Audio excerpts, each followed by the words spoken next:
The world of Amaranth is a beautiful place. Sandy shores reach out into the deep blue of the crystal ocean. Snow-capped mountains peer over stretches of dense forest and golden deserts. White plains of frost and snow, shining pockets of swamps and marshes. The skies dance with dragons and beasts as the lands are worked by mankind and monsters alike. The scars of battle and wasted lives are apparent across the countryside, and many towns lie as ghosts, empty or abandoned. Necromancy is a strange art. Terrifying, yet powerful, turning the bodies of those we once knew into puppets of a wizard's will. Through the creative bending of magic, it is often a source of fear or misunderstanding. For thousands of years, with the lack of divine intervention, people were forced to be resourceful. Necromancy was the only path through which magical recovery was possible, and its effects proved robust and terrifying. Wizards who let their ambition and greed overpower their morals raised armies of the dead and used them to overthrow cities and nations. The country of Ceres nearly fell. The day of the fall came.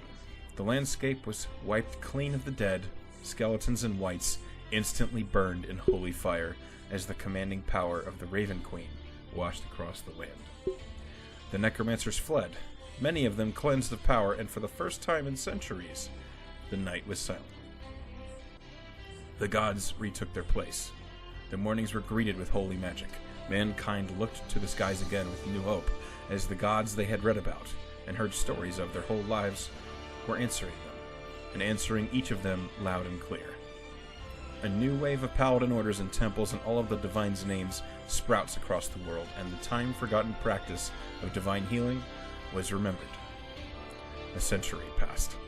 As the landscape has continued its recovery, new and troubling issues arise. A tentative cold war brews between the floating lands of Zephyr and the Arcanatech nation of Ceres, and the world is slowly but certainly being separated to two sides, as new technologies and their abilities seem to outweigh the practical ease yet complexity of old magics. But our story does not look to these countries, or even their problems. In a world filled with stories, Amaranth always has a tale to tell, of life and death, of heroes and villains, but not this one. Instead, this story focuses upon a pair of halflings as their trade vessel gently pulls into dock in the harbor. The town of Ferrum brings a single word to your mind: salt. The town smells of it. The air is rich from the crystal ocean, blended unceremoniously with the smells of fish being sold at the pier, and the acrid burn of forges being stoked nearby. The pair of you arrive with a goal, stepping off of the ship and heading down the docks. No one seems to pay either of you any mind, and you see folks of all kinds. You watch a drider stringing a sail atop a mast, an absurdly wide hat atop its head. A half-orc proclaims you look much too unarmed to be two halflings wandering on their own, and that his steel will keep you safe. What do you do? I know what I do. I turn to Ollie, and I'm like, halfling low five, we made it. Ollie will reciprocate the low five. Right. Thanks for the sound effect. And she'll kind of look around, sniff a little.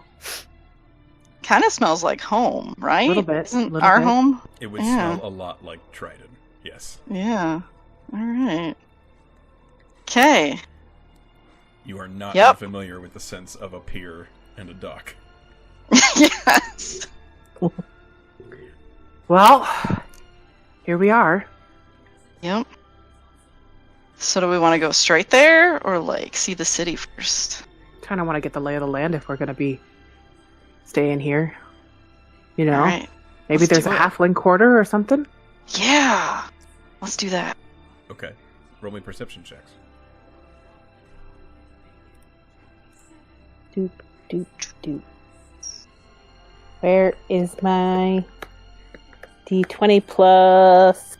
Where? Hey, you Numbers. never added my thing. You're right, All I right. didn't. It's okay. I will get to it.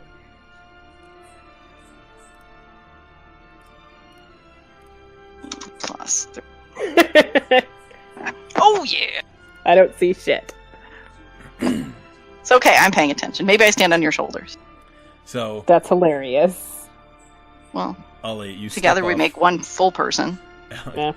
You guys step down the plank, and as you're looking across the pier and all these people doing their business, it is early evening. You see some people are beginning to pack up, as it were. You seem to get distracted as you watch the Drider, and he kind of nearly acrobatically clings to the ropes of this topsail that he's working on. Have we seen Driders before? Is this weird? You might have seen one or two. It's not weird, but they're not uncommon. Okay. I mean, they're not common. Sorry. That's Kith. like those are two things that don't mean the same I thing. apologize. Okay, yeah. Kith.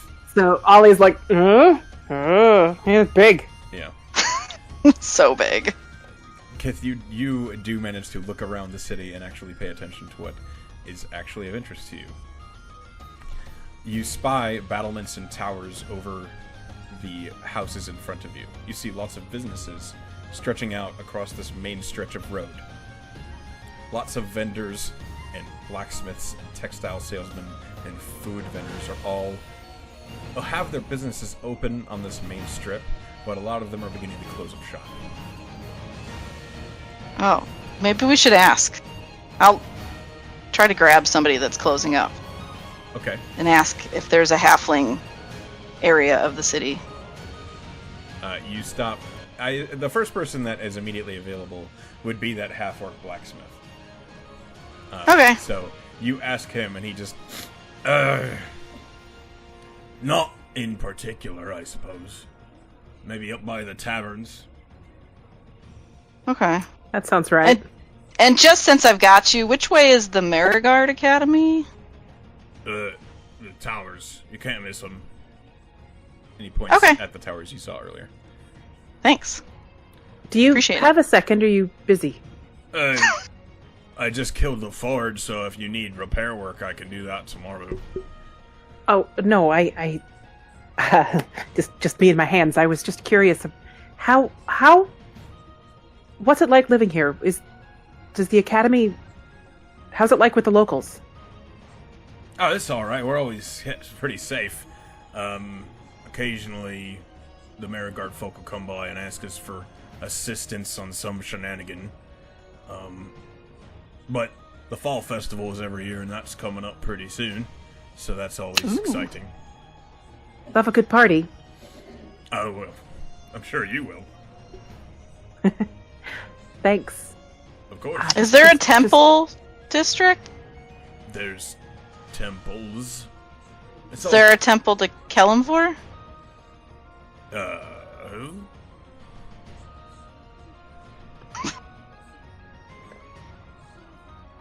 My guess is anyway, thank you. Let's keep we should just have a look around. Good Okay. luck, then. And he goes back to, you see he's like shoveling tools into a bag. So where do you go now?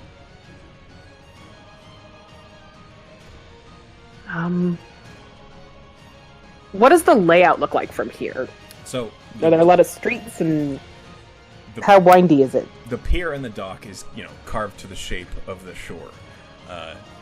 The water is maybe about 5 feet below the dock, and then it's basically just cobbled straight ahead of you, connected to the docks. Straight ahead of you, off of the docks, is the actual main strip, and it is a long road that runs down the middle of Farum. It's a straight stretch. It looks like it's kind of made as efficient as possible to get from the main gate of the town down to the docks and back. Off of that main stretch, you see all sorts of alleys and crags, little nooks, and then you do see that the entire city has walls that seem higher than you would expect for a small town.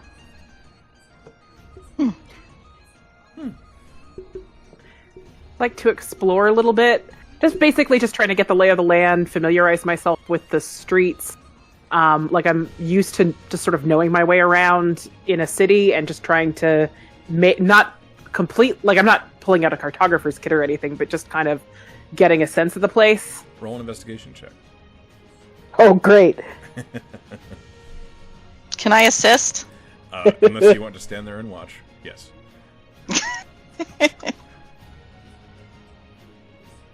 This would be an advantage. Oh, God. Oh my god, I do that every time. Ollie, roll that with advantage. 'Cause she's Okay. helping you. Oh, I'm helping so hard. 5. Well, that's better than 0. So, We get lost. Promptly. Don't even make it to the academy. so Farum does not actually look too different from Priscillus. It's got a mishmash of people here, and all of them seem to be the same kind of color of tan. A lot of people look like they are fishermen for life. This is very obviously a seafood collecting town. Whether it be contracted to that by a larger city, or if it's just what it's good at, you're not sure. With a 5, the town is not in a grid layout. So it looks like this main stretch is the only street that is a straight line. It looks like this town was originally maybe a small little cluster of buildings, and it grew rapidly, and you don't know in what direction it grew.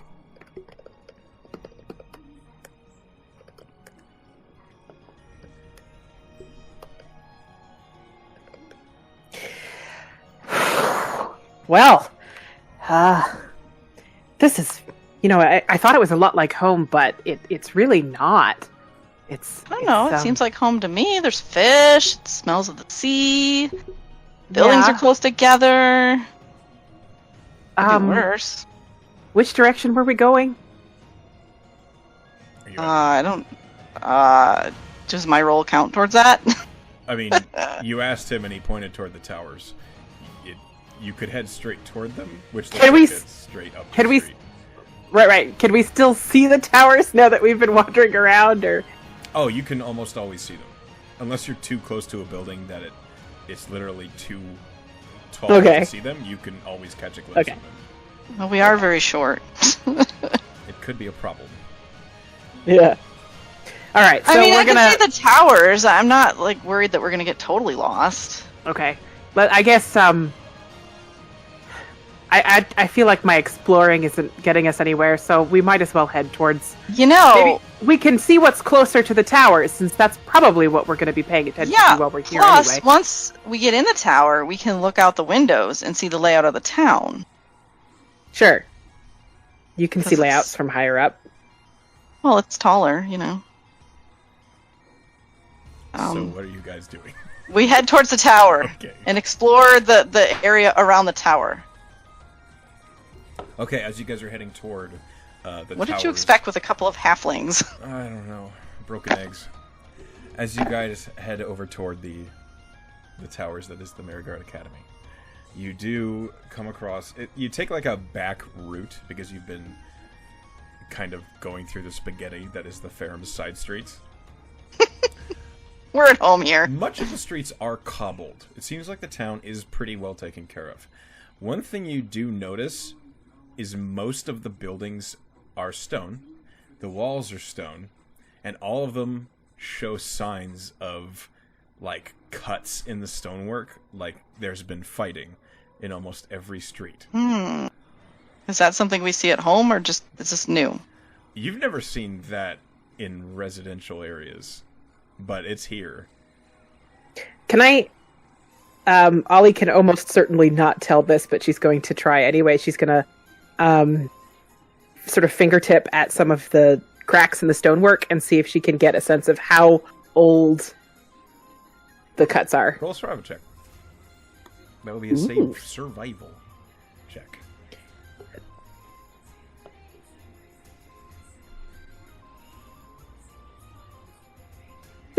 Fuck my rolls tonight. They seem like they've been there for a while. What are you doing? Just saying hello to the rock. Let's go. Okay. You don't know.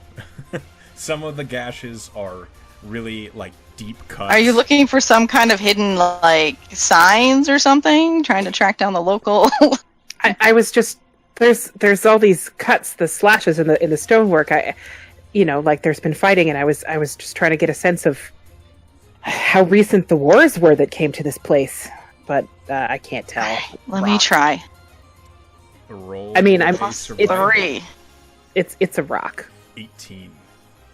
Kith, Well, yeah, it's a rock, but Kith, you know, you go. read a book. It's like a corner on one of the houses, and that she's looking at, and you get closer, and you immediately tell these are cuts from. Some of them seem really old. Some of them show signs of rain weathering away at the stone, and some of them don't look that old. Some of them look maybe a year old.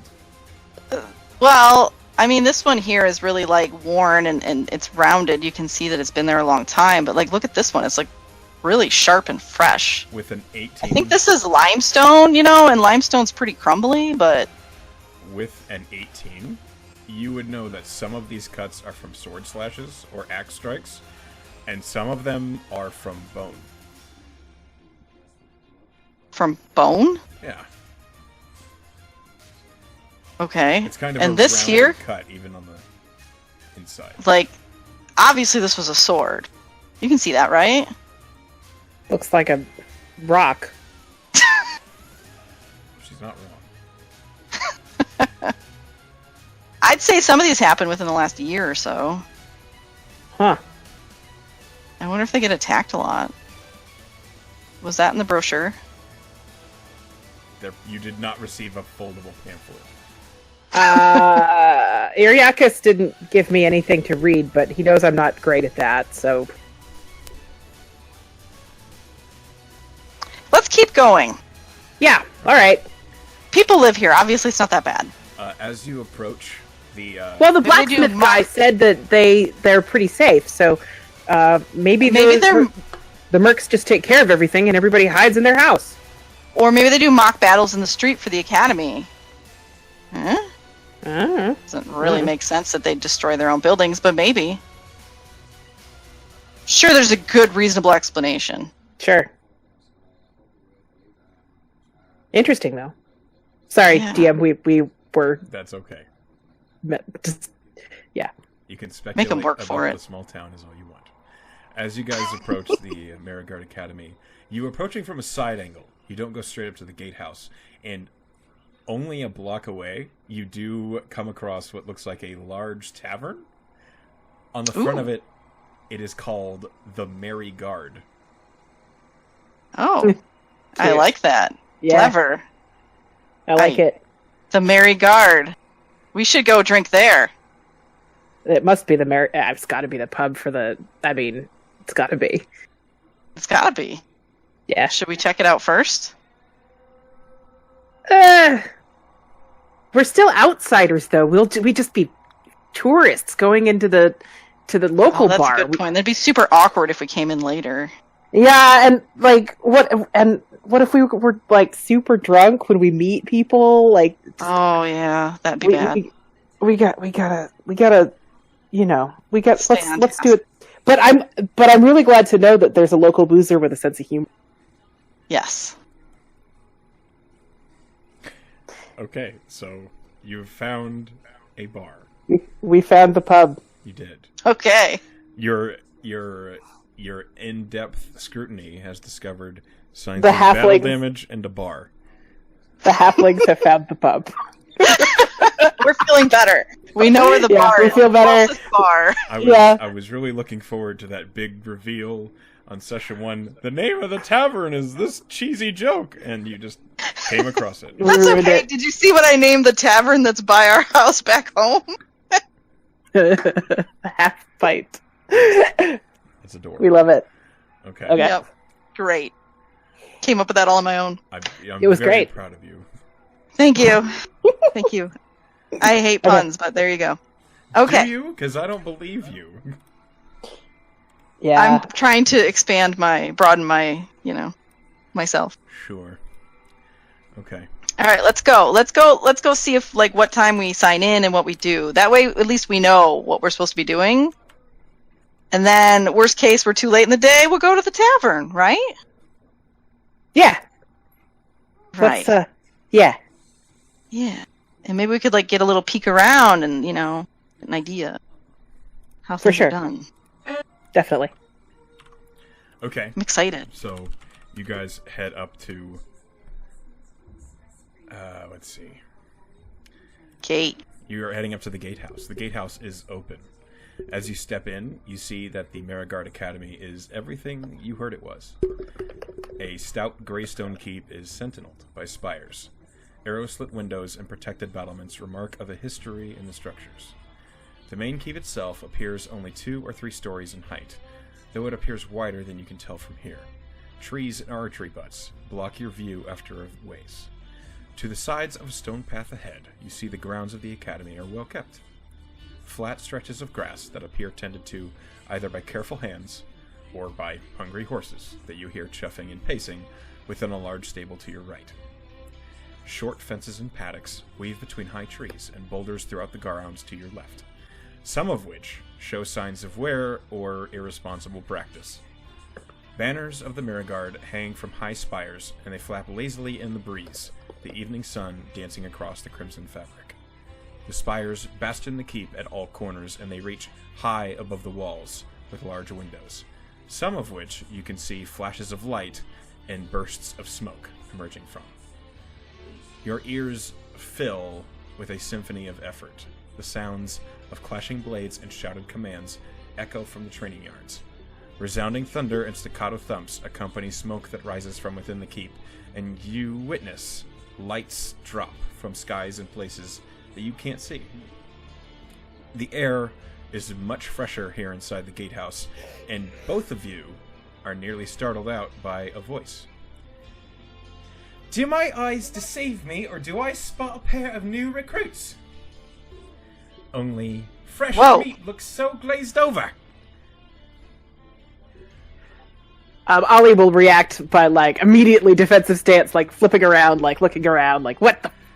Directly behind you, a half-elf is, standing over you, and her eyes are dancing between both of you. She looks young, though her eyes show signs of constant smiling, as she is wearing a smirk right now.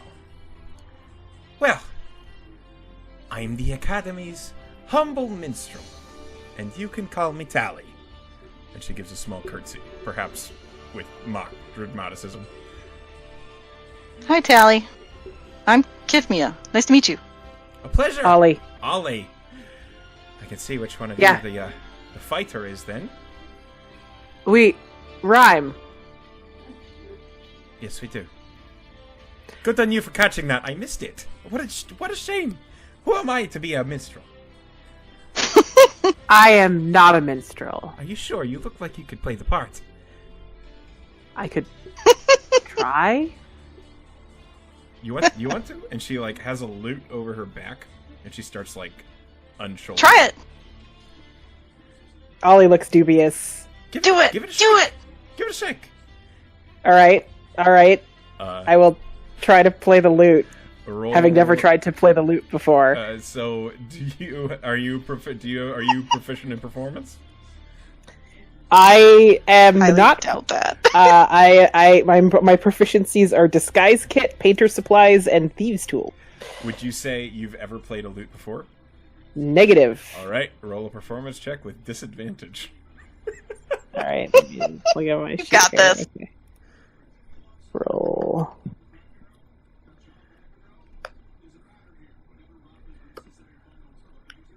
A 9. That's more like it. Yeah. You don't know where to put your fingers. No. You don't know what string does what. You're not really sure how to make the noise do. Ollie so she's holding the lute, and she kind of makes a horrible, twangy,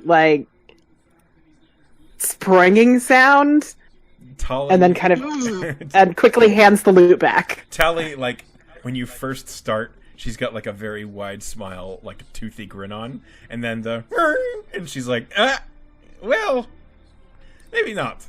Just quickly hands it back, oh god, it's gonna bite me. No, that's a really good try, Ollie. You did great. I will leave the music making to others. Well, I give you credit for trying. I shall be a happy audience member. Then I look forward to seeing you at any of my performances. I don't really give any. Do you Well- play? Do you perform over at the Merry Guard?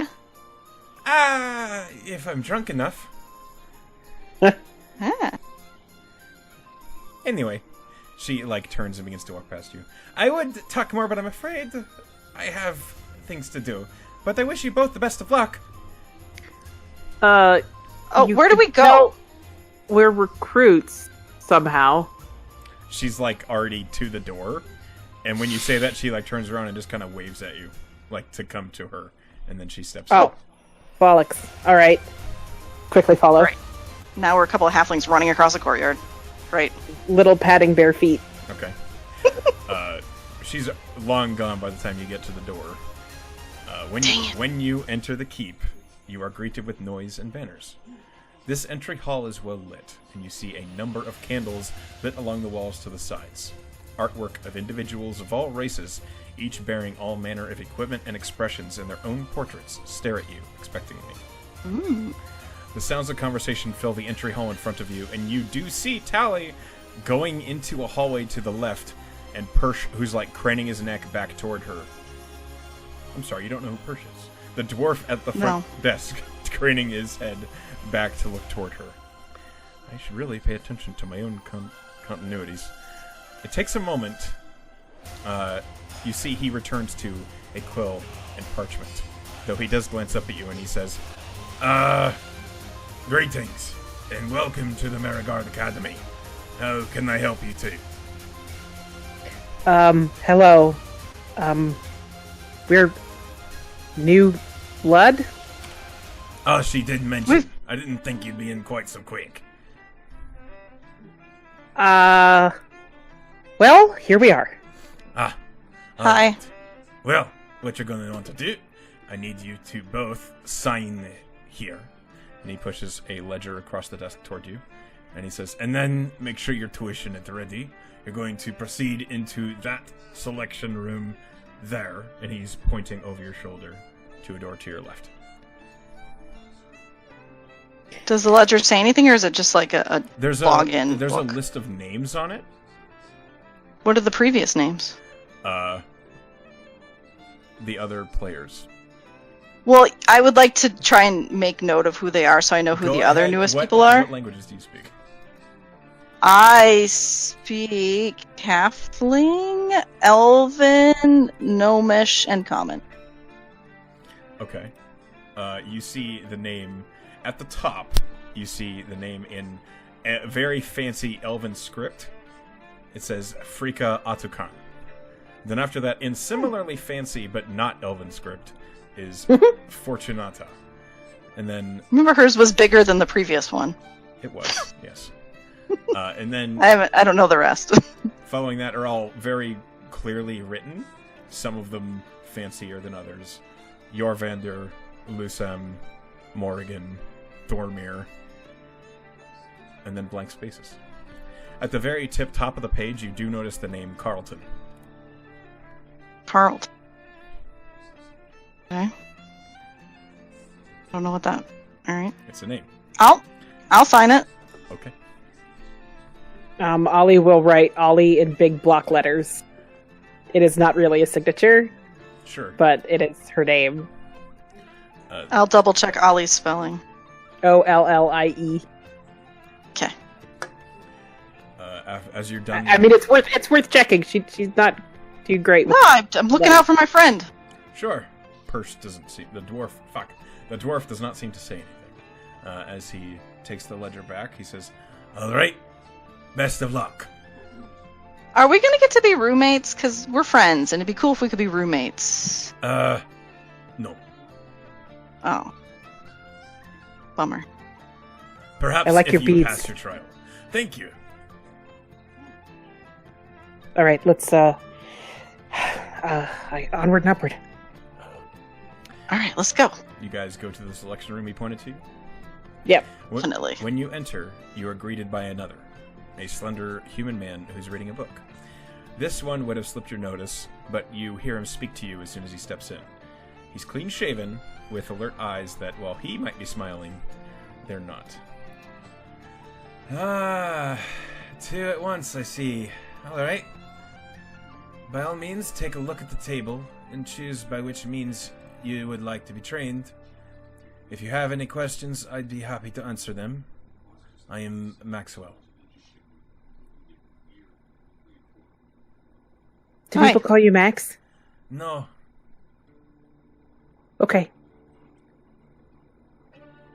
Do I see anything that's obviously clerical in nature? the table is covered in equipment. It might take you a minute to look through. I start looking. Are you looking specifically for that? Well, yeah, or like a holy symbol or something. You, after a brief inspection, you find a box that has filled with holy symbols, each on a fine silver chain. Most of these holy symbols are of deities you don't even recognize, but you do see the symbol of Kellamore. Yeah, I grab that. Okay. And I'll say, Maxwell, I would like to train as a Kellamore acolyte. Ah, a cleric then. All right. Yes, Your tuition, please. I will pay it. Okay. You hand over the 100 gold. Yep, Okay. He turns to you. my life savings. He turns to you, Ollie, So and says, expensive. "And what about you then?" Ollie would like to investigate the whole table's worth of stuff. Okay. From left How do you represent your fists? From left to Yeah, right, that's- you see an assortment of equipment, each with a small inscription detailing the training course that's provided and the instructor. A two-handed axe lays across the table, shining sharp and new, a haft of well-oiled hickory. The inscription says, Barbarian Torin. Next is a well-made flute, its fittings silver and glistening, labeled with Bard, Tally. Then a small, ornately crafted crossbow, small enough to be used with one hand, labeled Blood Hunter, Nile. Then that holy symbol box that you saw your friend draw from, labeled Cleric, Treat. The list goes on, equipment for any possible training routine. You notice that the one for Monk is a stick. And the label just says, Monk, Vidic.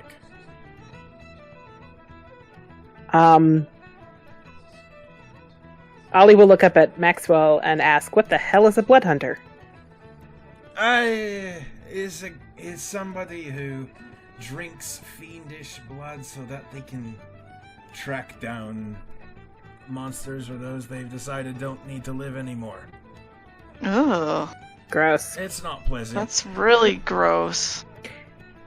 Ollie will pick up the stick and spin it around in her hands and sort of test it like, you know, the sort of flippy airbender shit?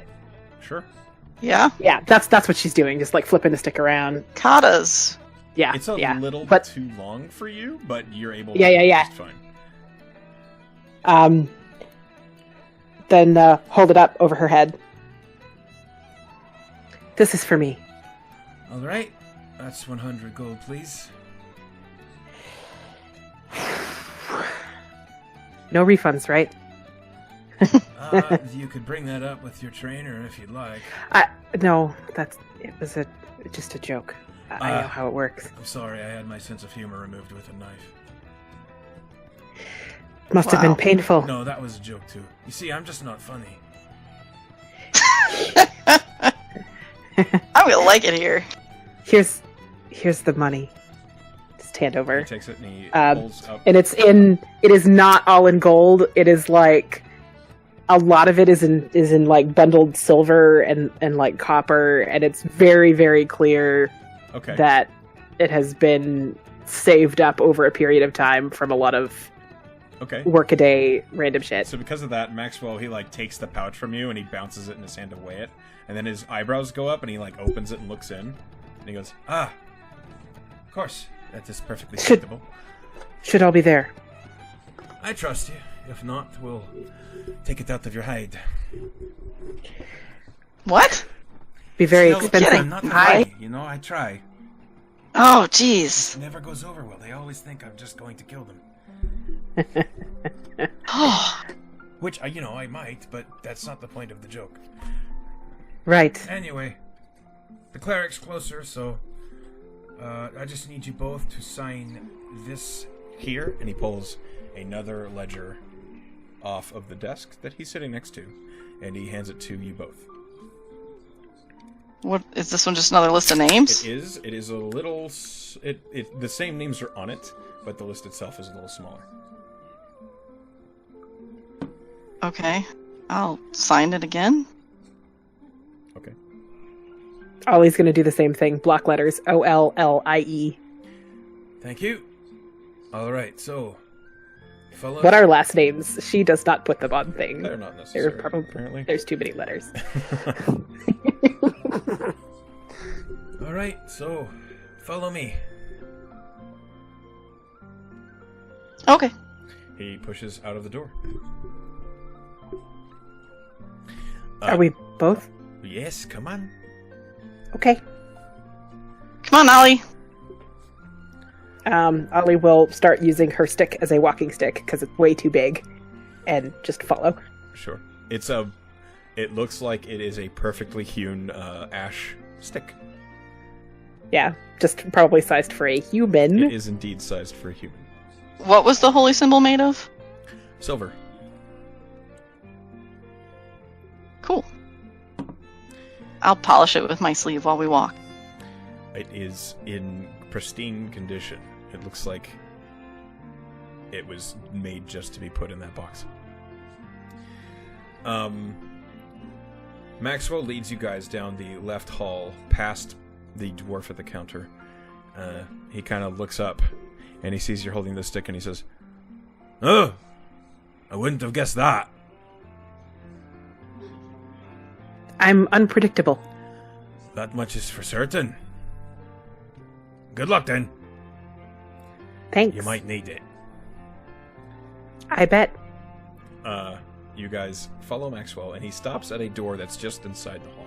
And you notice that all the doors in this hall are only like 2 feet apart, which seems a little weird. But whatever. Maxwell steps at the door, and he looks down to you, Kith, and he says, "All right, this one's you." Okay, what was the name of the trainer? You didn't look. Treat? Yeah. No, I'll ask him. Who am I going to talk to? Treat. Variant Treat. He's a bit of Treat. a grump. Really? Does he like jokes? Maybe. I never got one out of him, but I'm not funny. Kind of. What is he? Human? Elven? Go fucking find out for yourself. Oh my gosh, okay. I'll give Ollie a hug. Goodbye. I'll see you later. I hope. Ollie hugs back. You're gonna be fine. You watch as Kithmia pushes through the door into the cleric room. And Maxwell turns down to you and he says, "All right, you're next. Are you ready?" I hope so. I'm not going to lie, I don't envy you. Come That's reassuring. on. You're just in for a lot of work. He kind of pushes down the hallway farther. The way was never meant to be easy.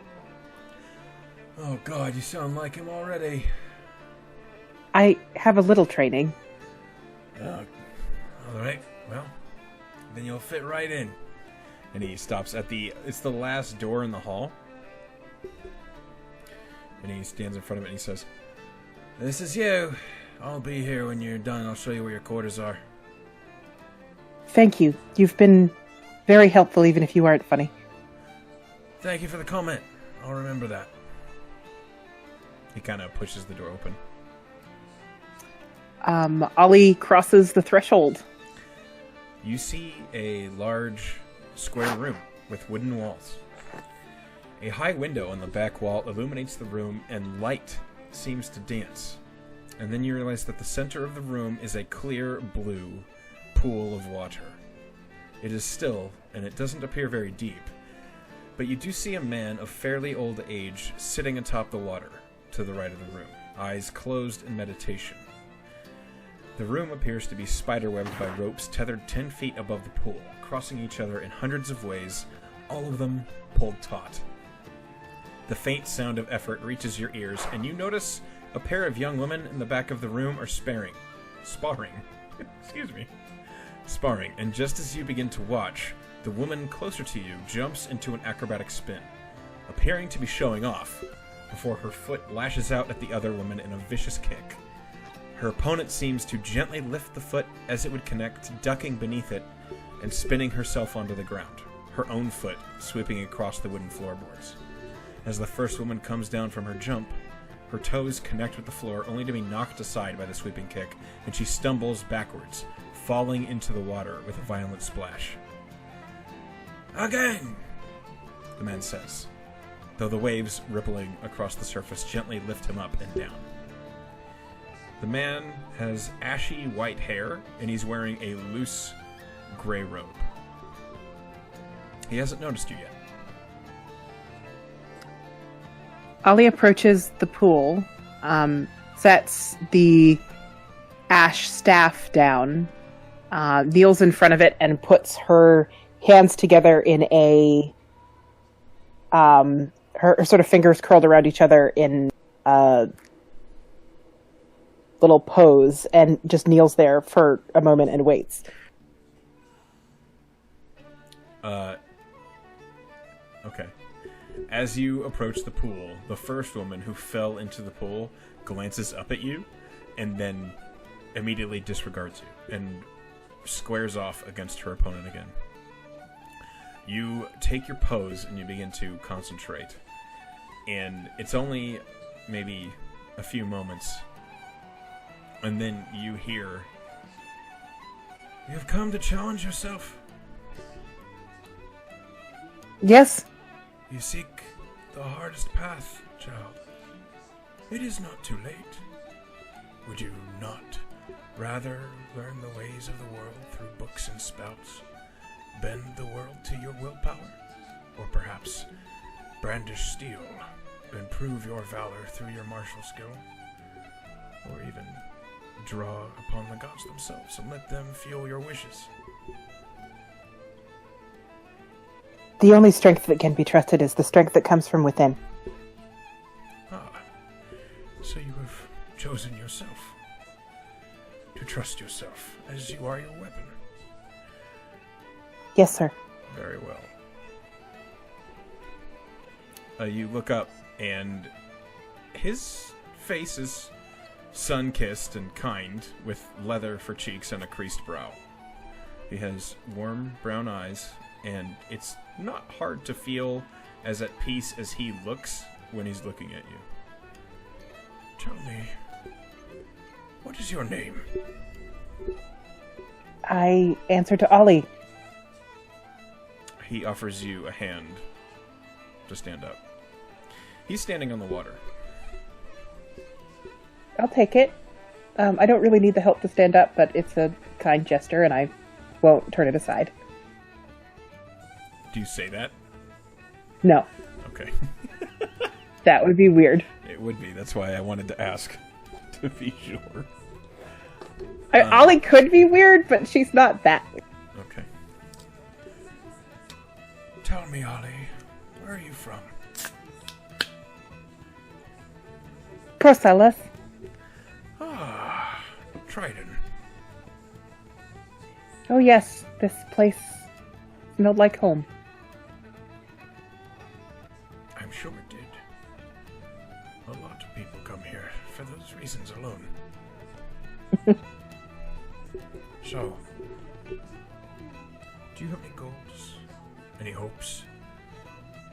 Any expectations? I expect that a monk who serves the Merryguard would be one who can support herself and her family. As you're saying that, a woman gets knocked into the pool again. Again! Do continue. I apologize.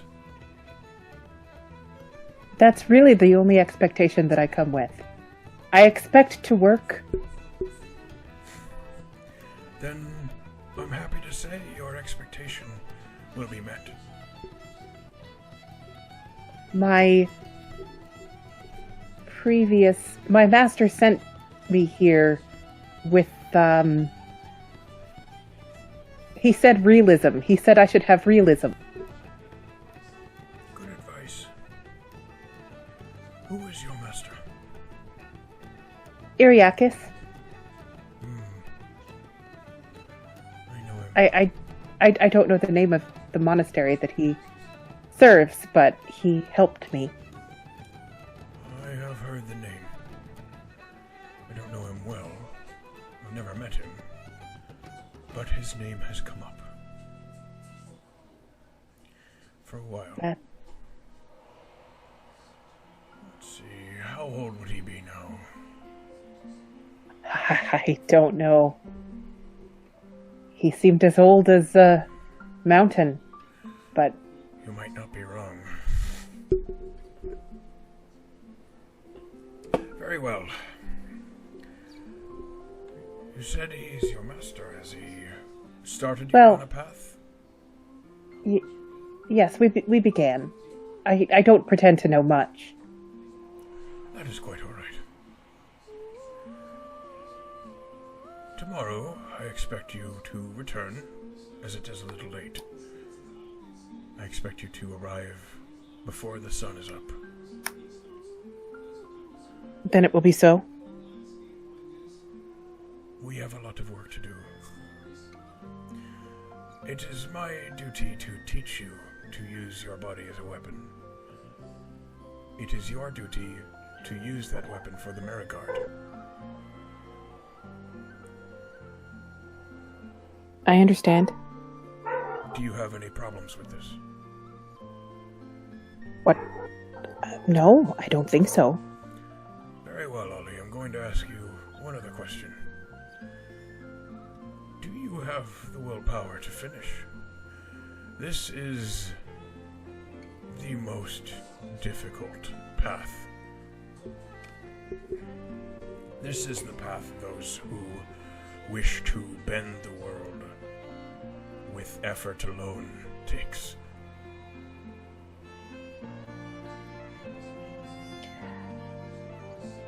I cannot speak to the will of others, sir, only to my own. But I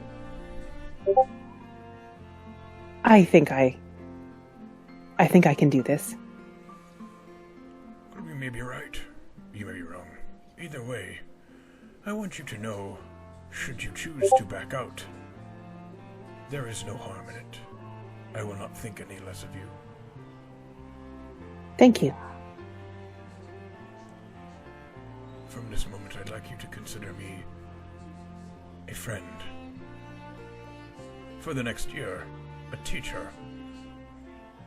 But after that, a friend. I would be honored. Very well. So, go get some food, get some rest. I'm sure Maxwell is loitering. He will help you. And then tomorrow we will begin. Thank you. He turns and goes back to his spot. You notice his butt is not wet. Okay. I will watch the fighters for just a moment longer and then go and find Maxwell. They're impressive. Even with your rudimentary training, you do spot a couple things that you might change about what they're doing. It's clear that they're still students, but they are energetic, and despite how long they've been sparring, they do not slow down. Okay. So you step out the door. Yeah. Is Maxwell still there? His shoulder is leaned up against the door, and he looks down at you and says, "So, you sticking around?" Yes. Don't say it like that. Half the people who meet him decide to leave right afterward. He seemed kind to me. He's very nice. I think that's part of the problem. Really? I don't know. I can't read anyone's mind. Follow me. I'll show you to your quarters. Thank you. You're welcome. He also said something about getting something to eat. Yeah.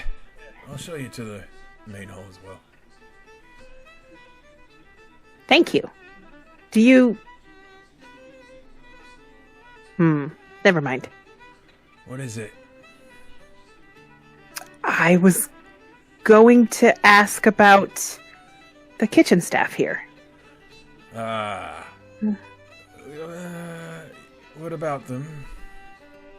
Just if I had enough time when I wasn't training, if I could maybe make a coin or something.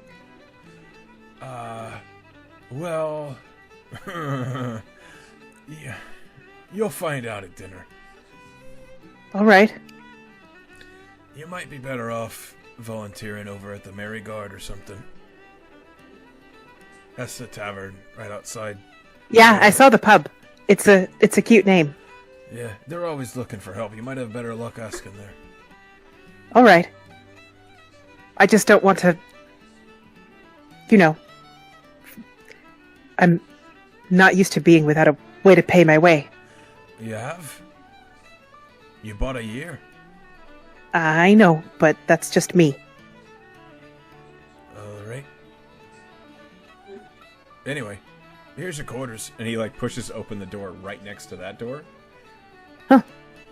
That is convenient. Yeah, I don't really get how they do it. Right, I'll stick my head in, You see... peek around. You see 5 beds. They are pretty close quarters. You see that 3 of them are obviously occupied.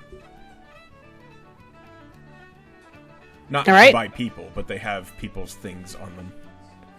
Can I, I'd like to test each of the beds with my hand. Do you test The those? Okay. No, the unoccupied ones. I'm not just going to poke everyone's bed. That'd be weird. Roll a perception. Okay.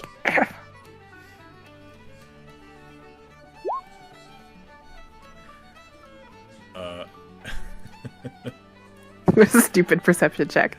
So you turn to each mattress and bed, and they both have the same linens on them. They're not uncomfortable. The first bed, the one closer to the door, feels a little stiffer.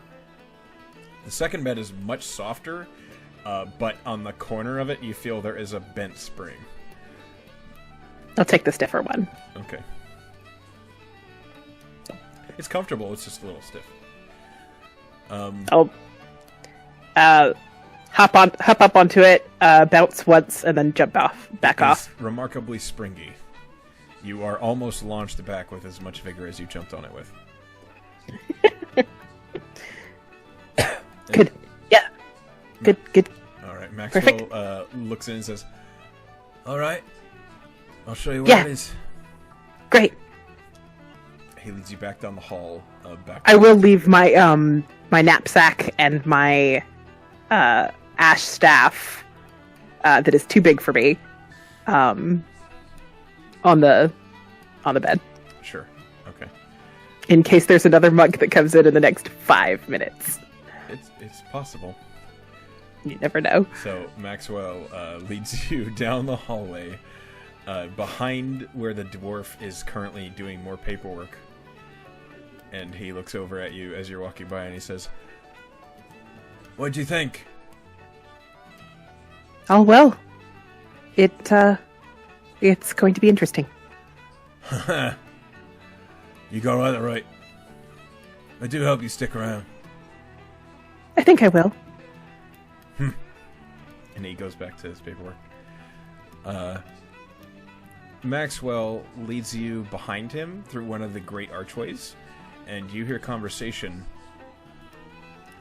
It is a large dining hall. It's not super busy yet, but you do see that food is being put out on a stone countertop in the back. And the main room is lined with long tables with benches at each one.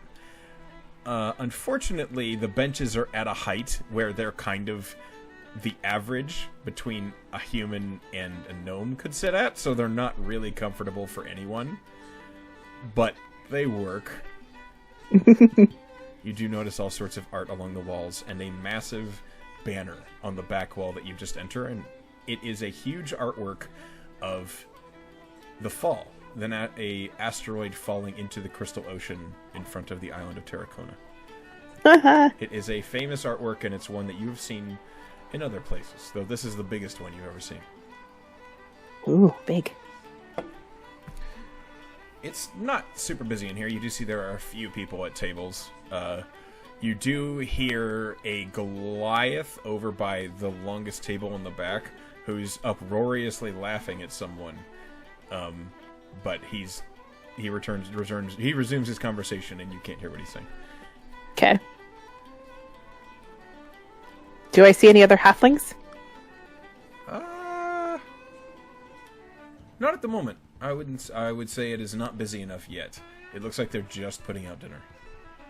All right, I'm going to swarm over to the food and investigate my dining options like a proper halfling. So it looks like the food is just it's food that is cooked in large quantity to taste good to a lot of people. It's not like fancy, but it smells really good and it's well spiced. You see, it is a large available servings of thick beef stew and a hard crust bread to go with it. You kind of glance into the kitchen behind the counter.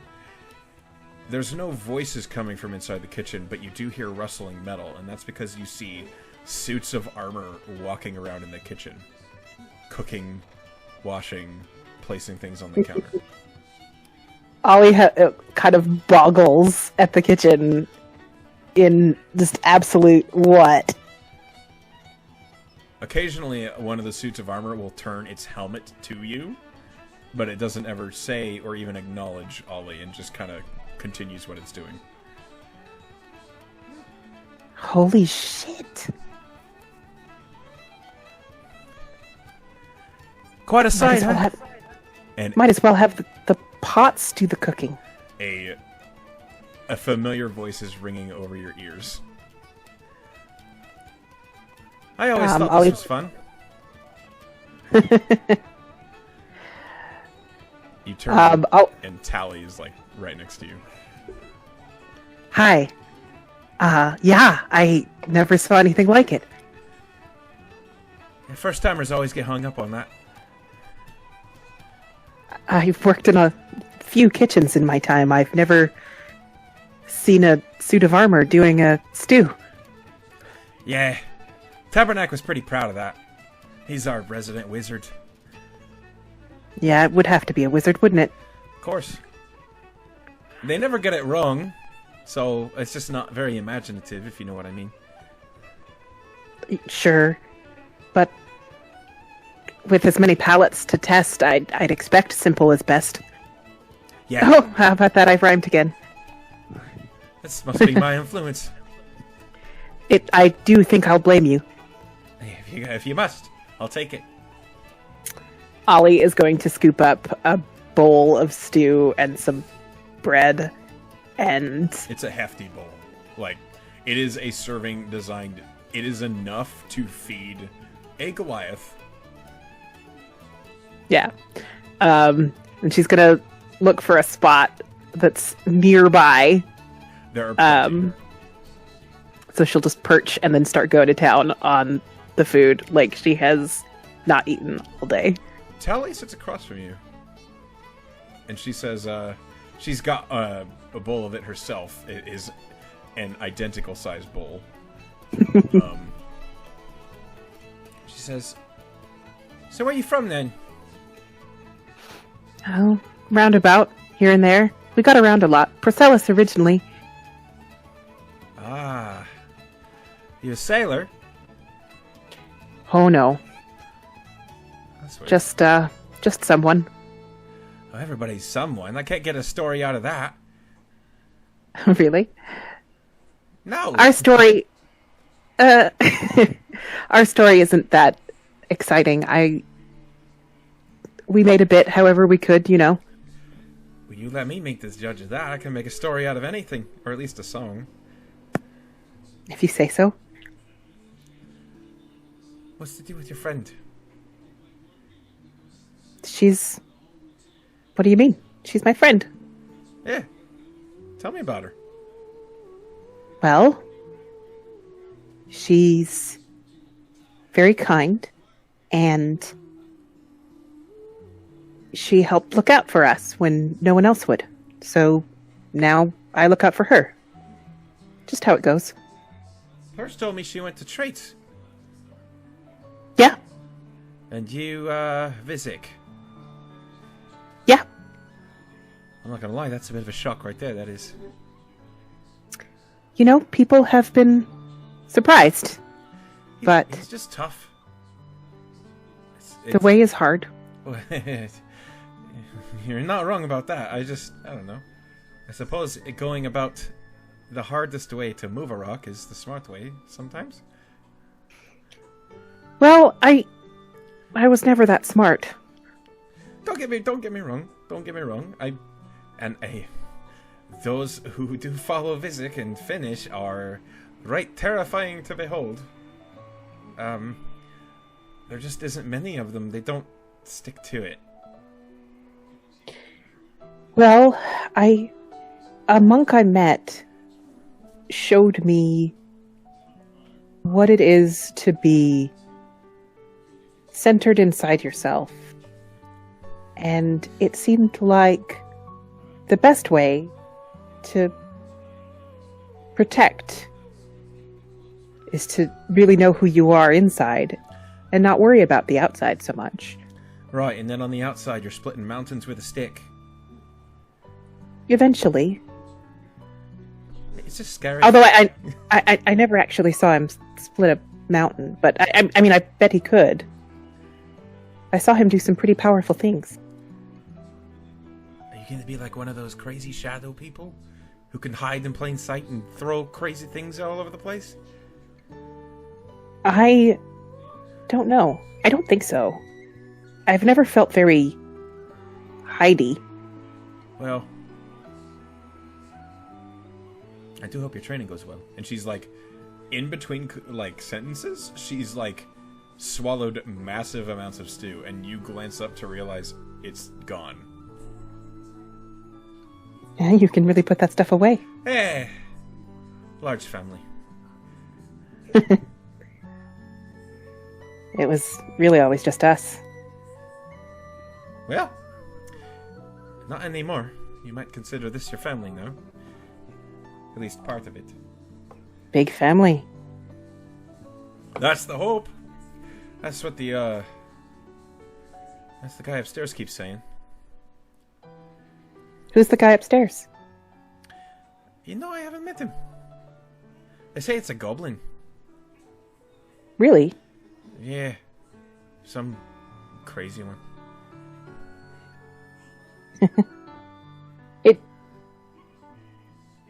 A goblin? That's interesting. Yeah. I guess when it comes to working together, goblins are the best at that, so one of them started this. So I thought he'd be dead by now. They don't usually live very long. No. But I never really thought about it before.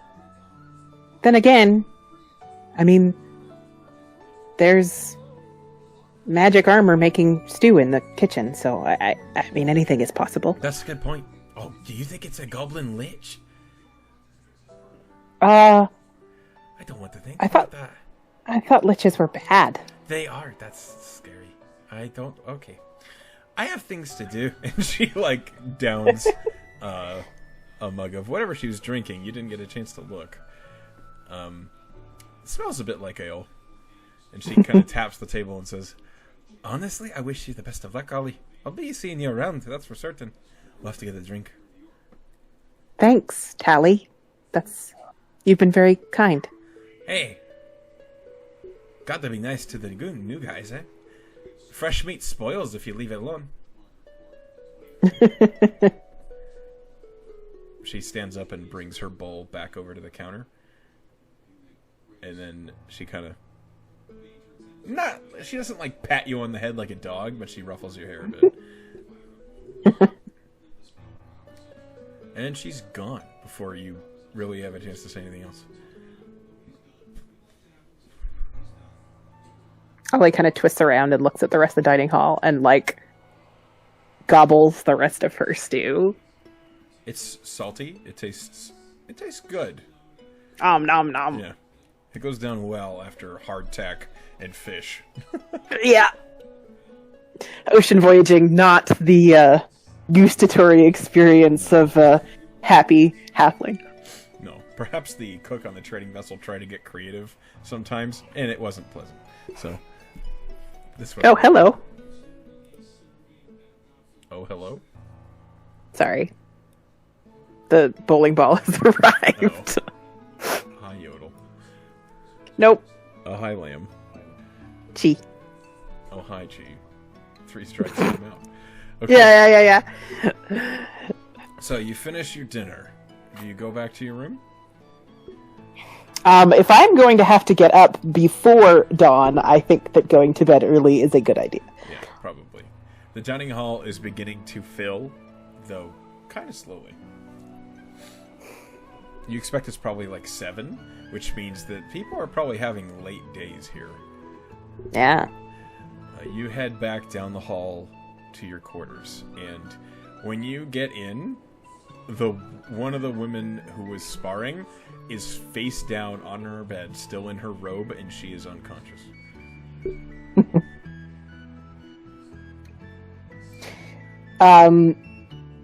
Is there like a bathroom?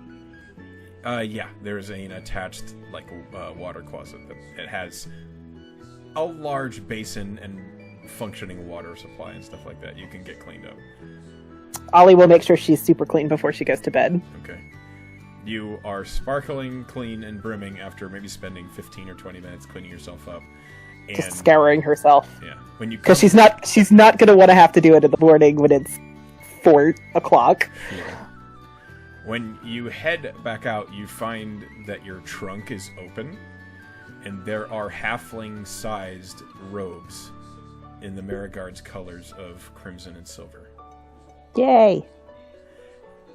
And you notice that one of the other beds, who has the other woman on it, she's unconscious, face down, snoring.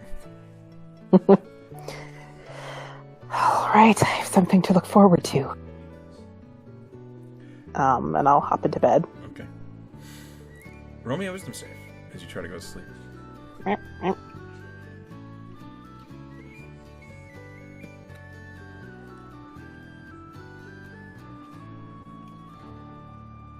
What is my save? I think it's 5. 1 second.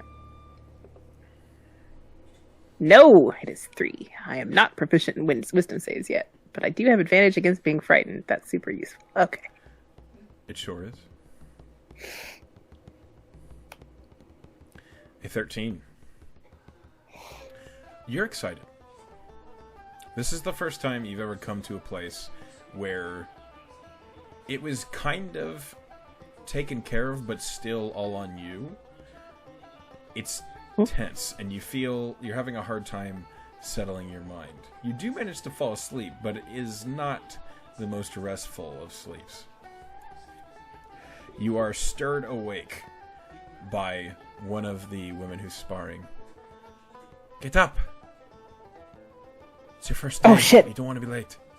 Thank you. And then muttering like shit, quickly getting into the robes. Sure. Sort of slapping like, okay, here we go. You get yourself ready. Okay, you grab. Sort of Ollie like psychs herself up, sort of hops in place a couple of times, grabs a stick. Okay, here we go. The woman who woke you up is like standing by the door, and she says, "Let's go." I'm coming. As she holds open the door, she says, "Amkata." Ollie. Nice. Keep moving. Yeah. She like follows you out. Hup. Yeah. And then you immediately turn the corner and you open the door into Yep. the monkey. Zoom. And Yep. Vizik is there, and he's ready for you. He stands with his arms kind of behind his back. He's not standing in the water this time. He's over by the door. And he turns to Kata and the other woman, and the one you hadn't spoken to is a gnome.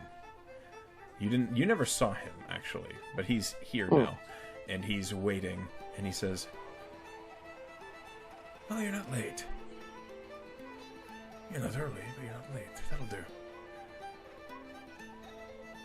Kata, Gospar, I must speak with the new student." And Kata just kind of nods and motions the other two off with her. And Vizik turns to you, and he kind of looks you up and down in your shining new Merit Guard robes with your ashen bow staff, and he stands it up. He stands the staff up right next to you. It is taller. It is significantly taller than you, and he kind of a lot. He kind of tilts his head a little bit, and then you don't feel it in your hand at all. But he swings his arm, and a length of wood falls to the ground, and now the ash staff is the perfect height for you. Thanks. That'll work better. I think so. So, as Ariakis explained, key. Yes, a little. The channeled focus of the internal power of the self. Yes. Something like that. Sorry. No, that's correct. That's simplified, but correct. It is a good start. Come with me. And he brings you over to where he was meditating before, and your feet are wet because you're standing in about a 6-inch deep pool of water.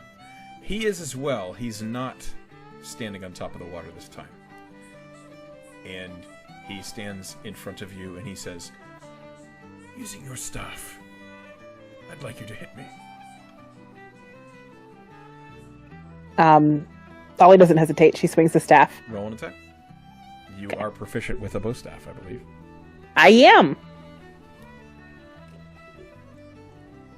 Doo-doo.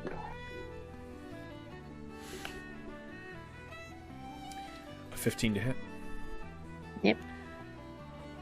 So as soon as he says it and you don't hesitate, you bring the staff up in like a rising thrust into his... What are you aiming for? His face? His chest?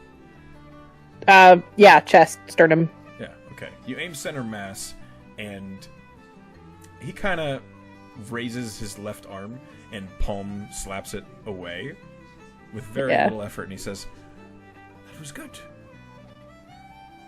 You meant it. That is important. That is a hurdle I do not have to leap with you. Again." Okay. I will roll another attack. It will be worse. This one, perhaps the praise has you fluster a little. You bring the staff in a spin back toward you to swing it around with almost like a bash, swiping it across his side, and he just leans back a little, and it misses. Yeah. And he says, well, maybe a little less graceful, but still, you have heart. Again. And okay. For the next 2 hours, he has you swing at him. And he stops it. Or he dodges it. He's never, he never makes you feel bad about it. He gives you pointers. He says, use your elbow more. He says, aim through. Things like that. And you begin to see... He never slows down. He's always just, again, every time. And it's... Roll me a con save.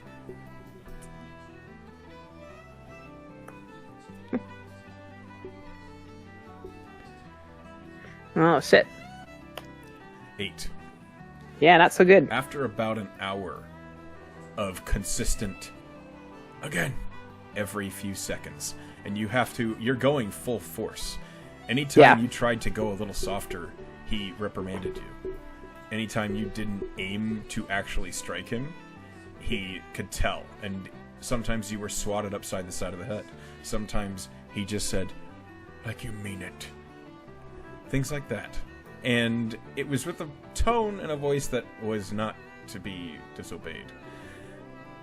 You're getting tired. Sweat is pouring off your face. You're breathing a little hard. But you keep going. Roll me another con save. 17. After that first hour, you kind of find yourself in a groove of constant exertion. Your muscles burning, but all the while, him demanding an attack from you and you complying. And 3 hours pass. And finally he says, rest. Have some water. And it is painful. You are sore. And this is just the first day. It is rough. But perhaps this isn't the sort of exertion you've had for a long time. Perhaps this is the sort of thing with a 17 that feels good. It feels like you're getting somewhere. You feel like, yeah, this is going to hurt. But it's going the good to burn. Accomplish something. Yeah. Yeah. After the day is over, you do gain a point of exhaustion. Yep. That seems fair. Yeah. After a full day of just truly brutal drills and exercises, he hasn't even spoken with you about theory or using ki. He's just making you try to hit him and giving you sparring drills and grapples and making you get out of his own grapples. And this first day is brutal. And then this first week is brutal.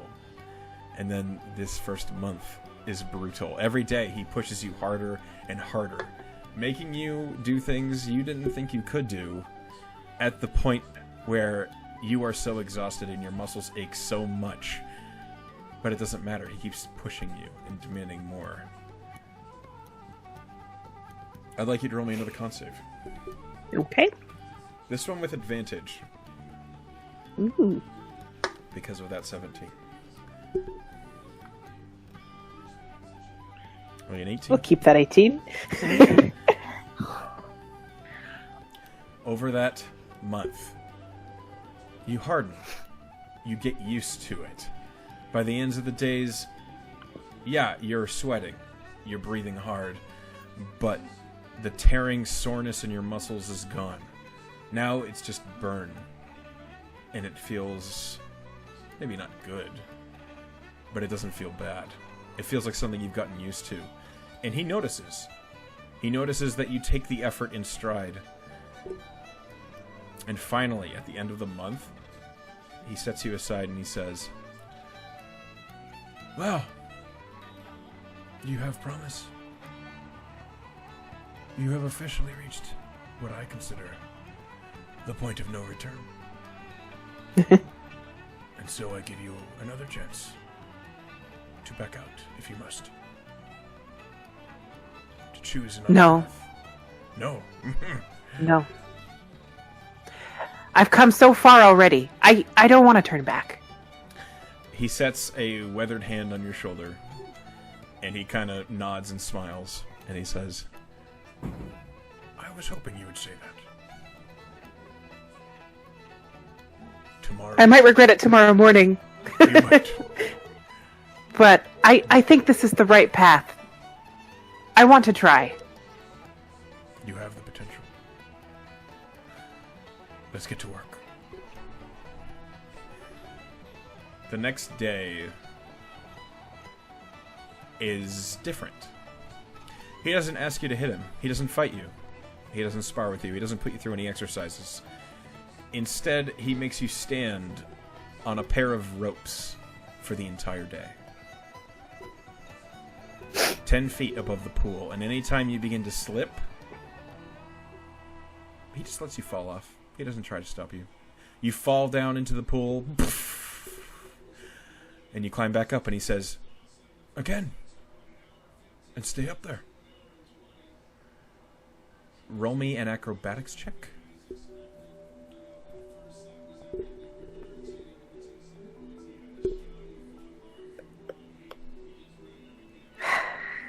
An 11.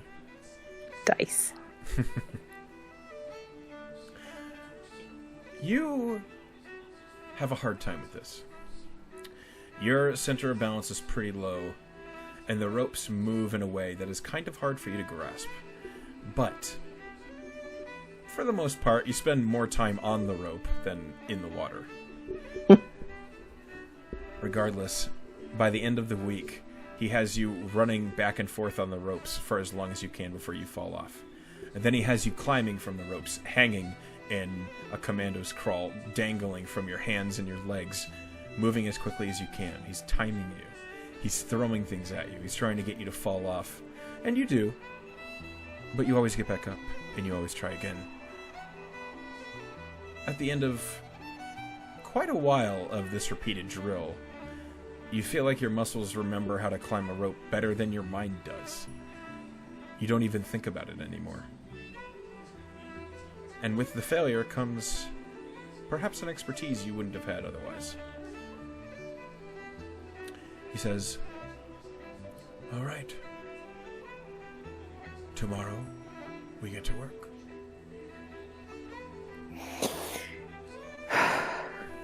Yes, sir. The next day, he doesn't have you get on the ropes. He doesn't fight you. He doesn't have you do anything except sit in the middle of the pool and think. He doesn't let you move.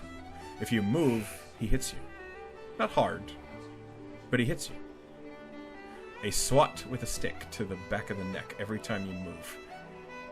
By the end of the day, your neck might be a little red. Roll me a wisdom save. Shit. Okay.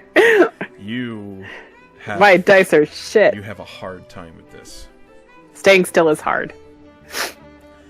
You feel itches. You feel like you have to pick at the robe. It's clinging to Ollie your has been legs. in motion most of her life, so this is very hard.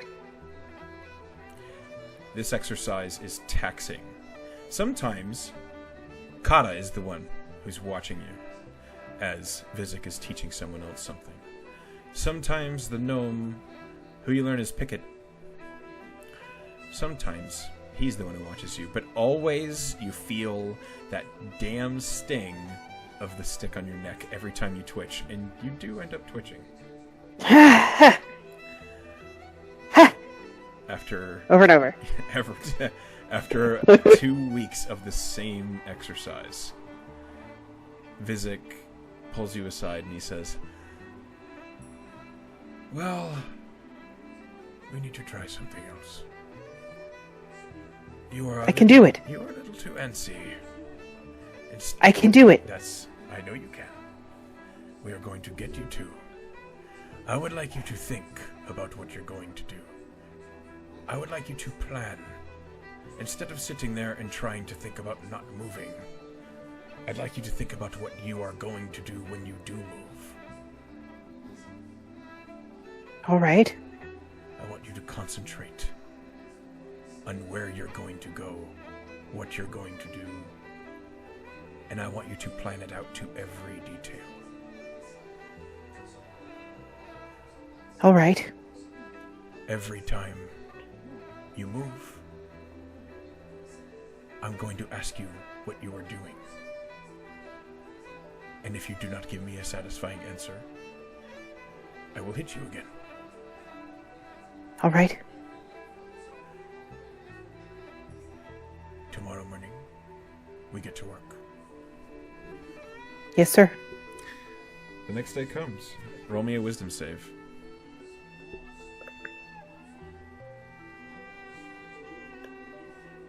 Fucking dice. 9. This... Yep. This, 9. This does a little better. A little better. incrementally better.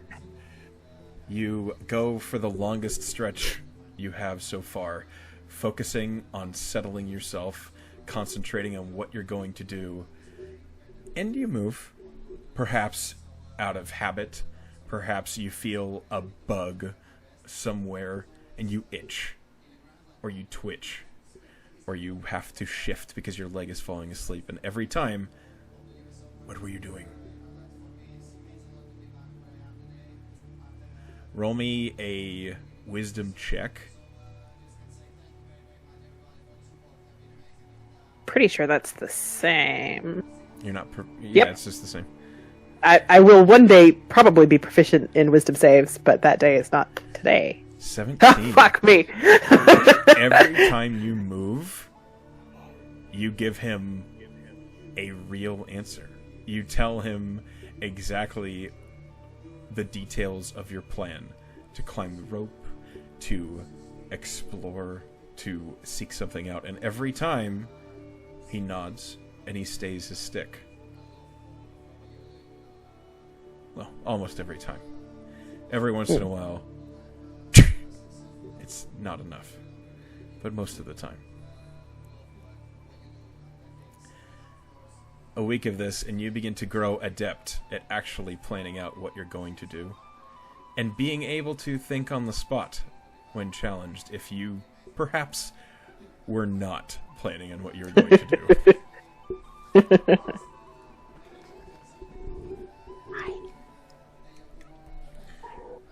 I would like you to roll me an athletics check. Not acrobatics. Not acrobatics. Okay. Shit! Okay! That's fine. That's a natural 20. Yes. The next day, you begin to get into the pool to begin your meditation, and Physics says, "I think we have seen quite enough of that. Okay. I believe we can progress. So,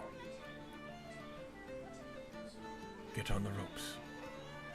And you do. You climb up onto the ropes, and he demands that you leap from rope to rope. And you do. And it is remarkable how much better you are at jumping from rope to rope than you are just standing on the damn ropes. You leap, and you show feats of balance and distance jumping that make the other students go a little surprised. And at the end of one of the days, Vizik pulls you aside and says, "You should have told me you were a monkey in a past life. I didn't know. That is a unique skill, and we are going to use it."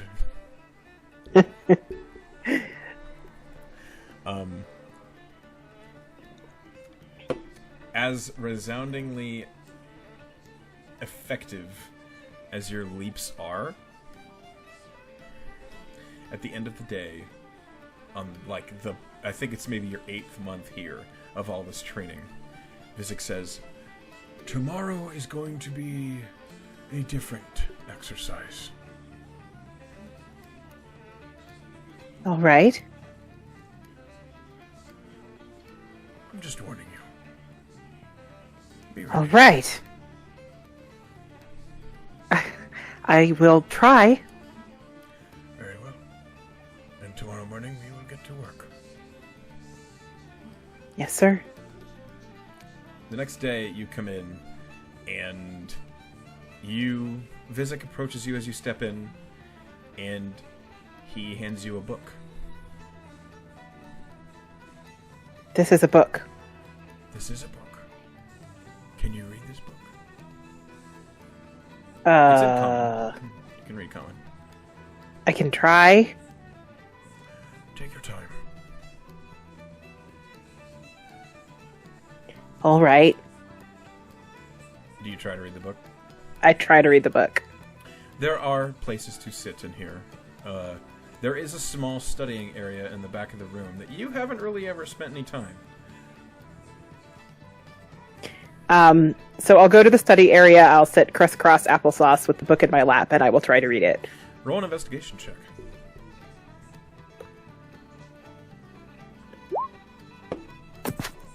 7.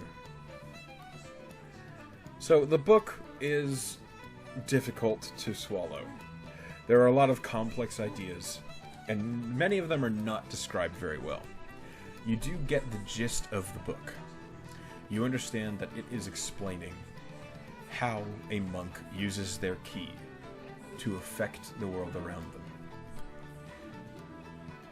It talks about how a monk can control the weave with their key, how a monk can control other people with their key, and how a monk can control themselves to a greater extent than normal with their key. It is when you get to the specifics of these explanations that your mind kind of glazes over and you have a hard time comprehending it. Like, what even is that word? I don't know. Yeah. At the end of the day, Vizek approaches you and he says, "Well, did you have any luck?" Kind of? "What is the book about?" It's about using key to do things to the world and to do things to other people and to yourself. I don't really understand how you do that. He holds his hand open for the book. Give it back. He kind of tucks it somewhere mystical. It's gone. And he says, "That is a summary. Tell me, Ollie, what do you want to do with your key?"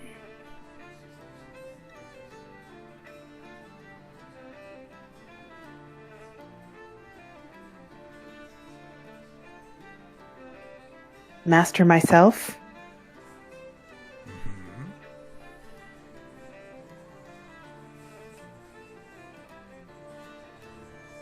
I suppose that's the beginning. Master myself, master the world around me. That is... Control it. That is what we're practicing. That is why you looked around for a monkey for a month. Yes. But once you have that control, what will you do with it? Protect. Will you use the key to bend light around you, to hide yourself? Will you use your key to stop the flow of blood in other people? Will you use your key to bend the weave or manipulate the elements? Once I saw Iriakis scoop a handful of flame and use it like a dart. I see you dance upon the water. Or, well, stand mostly. But, I am not much of a dancer, I'm afraid. well, I want to master myself, and with that, I do want to master the world. Very well. And the world is made up of the sea, the sky, the earth. That's what I want to do. Tomorrow, we will begin. All right. Go get some sleep. At this point, almost every night you are recovering from exhaustion. You are used to being debilitatingly tired. Hi. The next morning comes, and you step into the room. I'd like you to roll me a Constitution saving throw.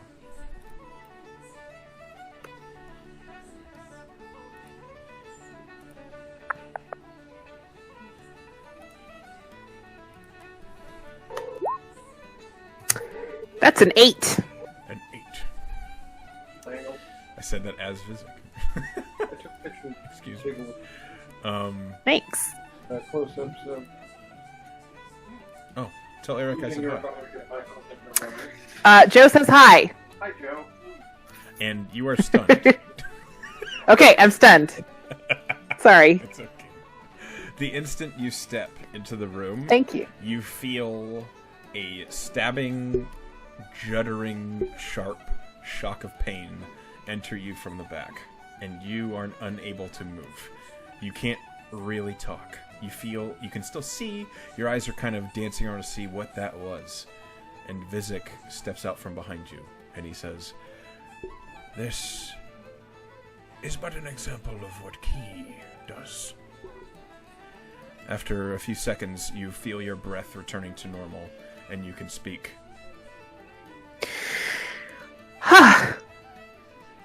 Well, that was bracing. Yes. That is going to be one of the most useful abilities you have in the middle of a fight with your team. I can see how. You are going to do it to me.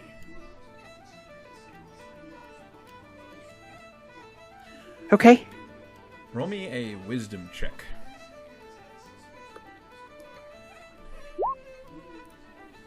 "21. Now, you, as a character, do not have Stunning Strike yet. But Vizik explains exactly what he did. He shows you how he controls the chi in his hands, uses the flow of energy through his body and his veins, and when he makes contact with you, lets that flow into your body, halting the flow of your own ki, your own energies, and freezing you, making it hard to concentrate, making it hard to move for a few moments. He stands in front of you, his arms wide, and he says, "Stun me." Roll and attack.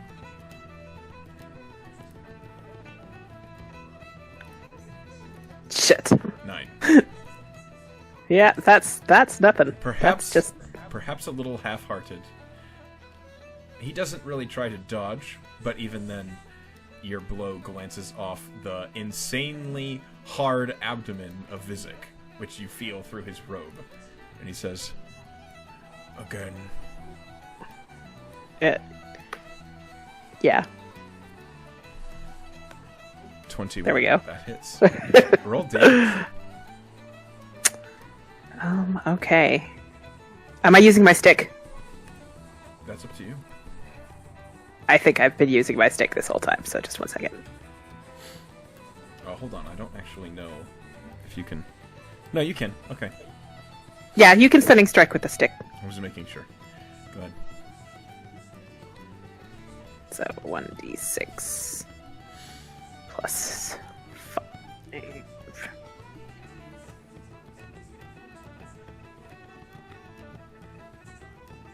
10 damage. Whack. So, Vizik, you thrust the stick into his chest and you watch as Vizik's face tenses, his breathing.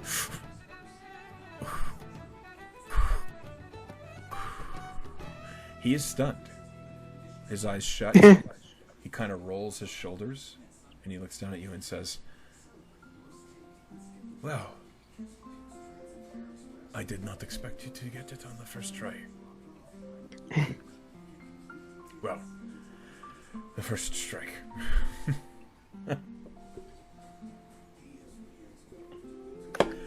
You impress me again, Tree Toes.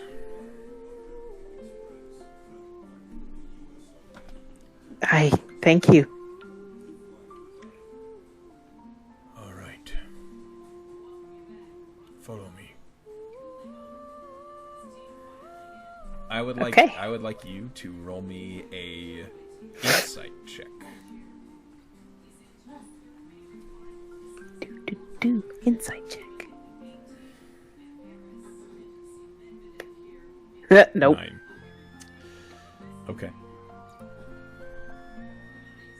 Stupid dice. I keep failing at things that Your character's good. I have proficiency in, and then doing well on things where it's like What? Why did that happen? Oh. That's okay. So, over the remainder of your year of training, Vizik sets you aside. It seems like he focuses his attention largely on you now. A lot of the other students that you were learning with have either left or completed their trials. At the moment, you're his only student. And he goes over Key thoroughly. He explains exactly what you can use it for, how you use it, and then he shows you, step by step, how to move your key between people, how to use your key on your own to make yourself move quickly, how to empower your muscles to just move insanely quickly or jump insanely far. And at the end of the year, you have only one evening left in Vizik's company. And you finish a spar, and Vizik kind of sets you... He helps you back up. And he says, "Well, Ollie, you are ready." You think so? As ready as you'll ever be. That's fair. You have done well. Get away from my cord, you cat. Sorry. I'm sorry, I did not know there was a cat in here.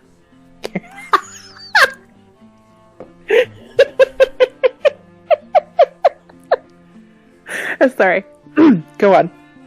You have done remarkably well. You have improvised. You have shown cleverness and a profound ability to leap. While you are not the most patient of monks, you have completed my training, and pass or fail the trial, I see you as a more than capable monk. Thank you. Tomorrow morning I will see you in here, and we shall finish and take your final test. It has been an honor and a privilege. You have taught me far more than I ever expected I could learn. And yet, Really. And yet I know nothing in the grand scheme of things. You know yourself, sir. I think that's enough. Perhaps I know myself better than you know yourself. Probably. We both have more to learn. Go get some sleep.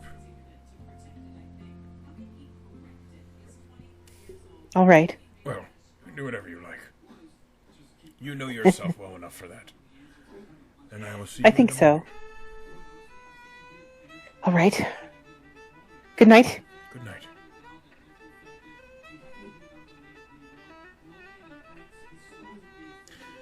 Okay. Okay. Well, we know Ollie does give Kith a hug before the end of the night, I think. Yeah. But other than that, I think she's pretty much just going to have dinner and go to bed. Okay.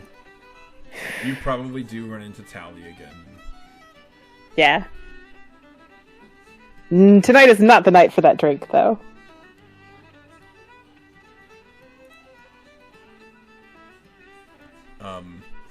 Perhaps tomorrow. Sure. Either way, roll me a wisdom save for the night.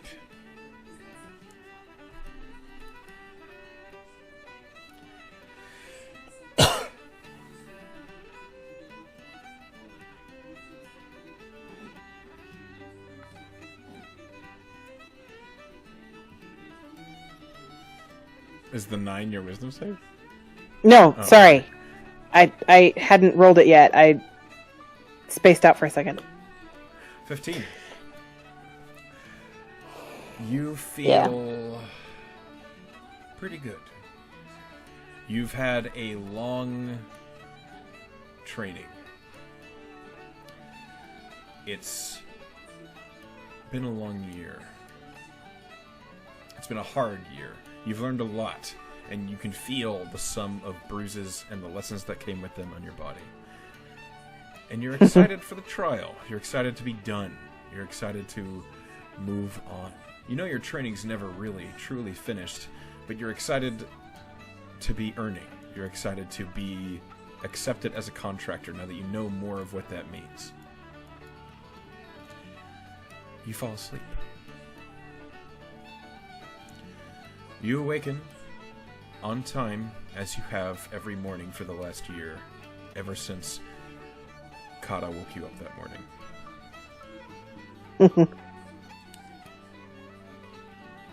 What do you do?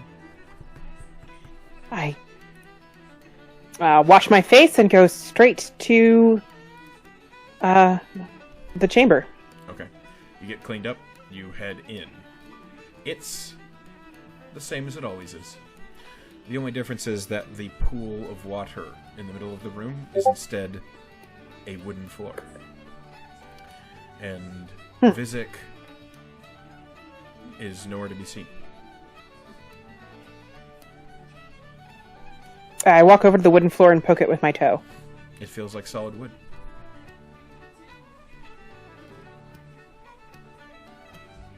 I hop on top of it. Feels like a wooden floor. I look around the room and see if I notice anything else different. You don't at the moment. It's quiet. The room is quiet. You don't... It's weird to be in the room without the gentle tinkling of the water that you always hear otherwise. Okay. I'm going to sit down on the wooden board, and I'm going to try to meditate and see if an idea comes to me. Roll me a perception check. That is not the right number. Okay, there we go. 16. You suddenly feel eyes on you. And you get the inclination to dodge to the side. I do. As soon as you dodge to the side, you hear a boop as a man lands where you just were, his knee splintering the wood on the floor. And he stands up, looking at you, wielding a bowstaff similar to yours, though he is a human, not a halfling. And he readies his bowstaff and raises it to attack. I'd like you to roll me initiative. As I forget what initiative is.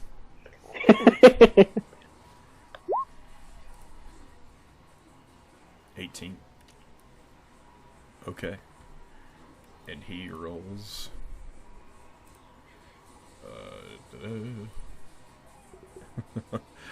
You go first. Okay. So, he has brandished a bowstaff. He attempted to slam his knee into you, and you dodged it. It is now your turn. He's 5 feet away from you. You just rolled to the side.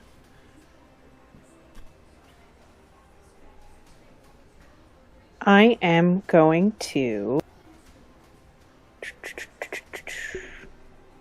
I'm going to attack him with my stick. Okay. You have disadvantage on the attack. Roll the attack. Okay.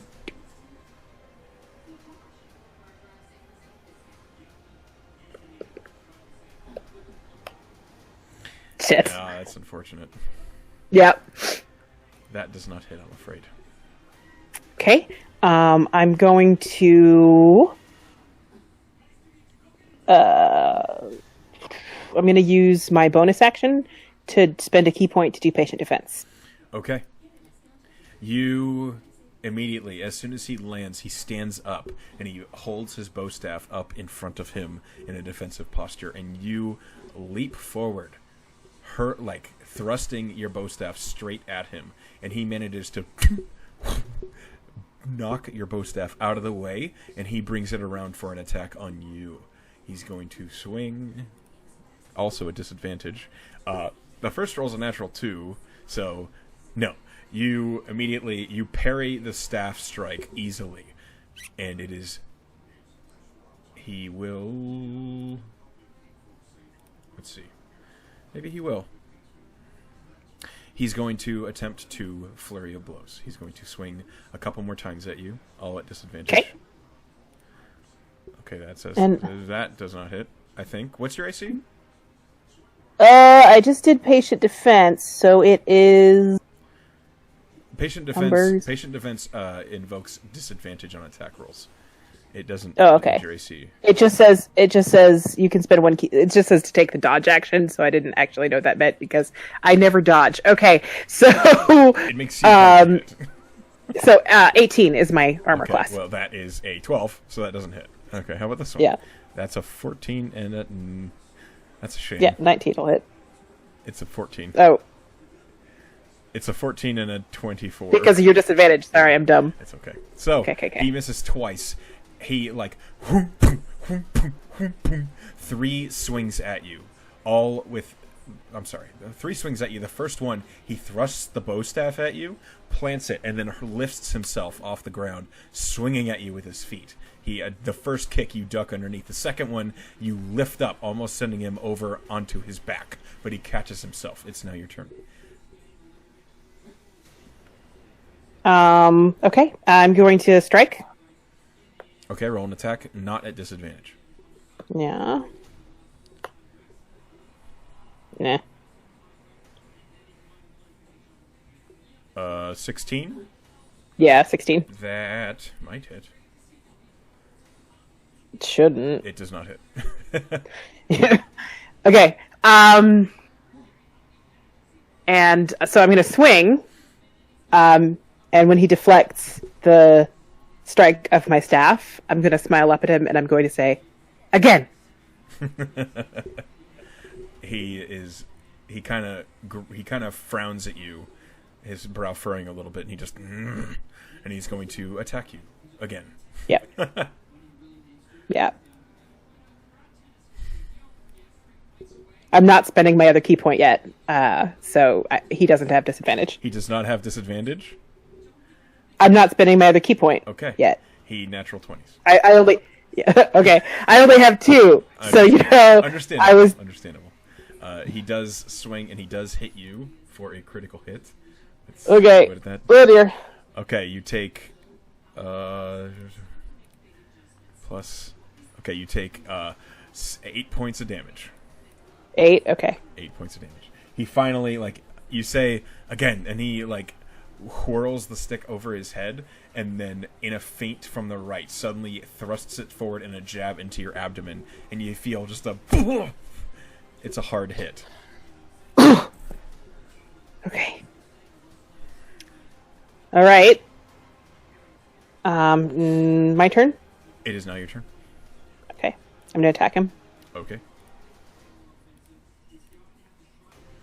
Is all of the shit that's usually here? You are level 2 right now. If that's what you're asking. Oh, you mean the No, ropes and stuff? like are still ropes and up? stuff? The ropes are still around. Okay, so I'm actually going to disengage and jump up onto the rope Okay, you do that. and run on the rope Yeah, you do that. and just get a little distance between us and just try to keep an eye on what he's doing. Sure, roll an acrobatics check. This is not a hard one because you're only up there for a moment. Yeah. What is my acrobatics? Oh, it's the same. Okay. Yeah, like a fucking monkey, you plant your staff on the ground and just launch yourself up, batting away his reactionary swing with your bow staff, and you land up on the rope and you move away. How far are you moving? I'm going to use my whole movement. Okay, so you're moving 25? 35 is my Oh, movement. right, you're a monk. I am a monk. We're both monks. So I'm just, yeah. So basically, I'm just bouncing away, just moving along the ropes and just keeping an eye on him as I go. Yeah. I want to get a sense of how good this guy is. Roll an insight check. Okay. 11. Nope. He seems That's bullshit. He seems decent. He's definitely pulled some stuff that you learned early. Yeah, He yeah. He hasn't done anything outrageous, but he seems Yeah. okay. I know he knows how to flurry of blows, and I know he knows how to patient defense. So, He's going to try and follow you. I'll roll an acrobatics check as well. He leaps up onto the rope, and his feet slip, and he tangles, and he falls on the wooden floor below you, just flat on his back, and he's... He takes 1 point of bludgeoning damage, and he's prone, because I rolled a nat 1. Oh, man, bad timing, boy. Okay. It's your turn, because... It's my turn. He's almost like spread eagle and about to try and pick himself back up. Do I have all of the stuff that is my stuff in my You have your gear? You have your okay. kit. Okay, I'm going to move a little closer and throw a dart at him. Okay, roll the attack. Normally, he's prone, so to be at disadvantage. It would be, but because you're above him, it's not half cover. Okay, so it's just normal. It's just a straight attack. Okay. Let me check if my thrown is different. It is not. Okay, excellent. 17 does not hit. I didn't think it would. All right, well, it was worth a shot. Hits. Okay. He manages to, like, with the bow staff, just swat the dart out of the air right as it's about to hit him. Okay. I'm gonna stay up here. Okay. He gets back up, just, and he leaps up onto the rope, trying again. Okay, this time he makes it on the rope, and he moves 5 feet toward you. He's now standing on the rope. Okay. I'm going to stay where I am and hold my action so that when he gets within range of my bow staff, I will strike. Okay. So I'm just going to balance here on the ropes and watch him come. Okay. Well, I will roll the acrobatics to see if he stays on the rope again. Motherfucker. Okay. He runs up to you, and again, he just falls flat on the wooden floorboard below you. Okay. As he's like trying to pick himself back up, he says, "Come down here and fight honest." He sounds a little frustrated. Okay, I'm going to do a flip in the air and attempt to strike him with the staff on the way down. You have advantage on that attack because he is prone. Okay. A nat 20. I'm not going to bother rolling again. Shit. Okay. That was not what I was expecting. Okay. I would say, so I will because roll this. You're falling with the swing. Add 1d6 to the roll because of the fall damage. So this is actually 3d6. Yes. Okay. Plus. This is wild. All right. Well, okay. 14 points of damage. Yeah. Okay. You come flying down in a woo-bang strike, bringing the bow staff straight down from above you. Just straight down onto the back of his head. And he immediately he was like picking himself up in a push-up position. His arms are instantly sprawled out, and his face is pressed into the floor by the weight of the strike. And he's just... and you see blood just get spit out of his mouth. And he immediately just begins to stand up. But he is dazed. His eyes are spinning. He is seeing stars. Okay. And it's still your turn. You have bonus action? I do. Yeah, fuck it. I'm going to spend my other key point and do flurry blows. Okay, roll 2 melee attacks. So that's the... Yeah, that hits. Okay.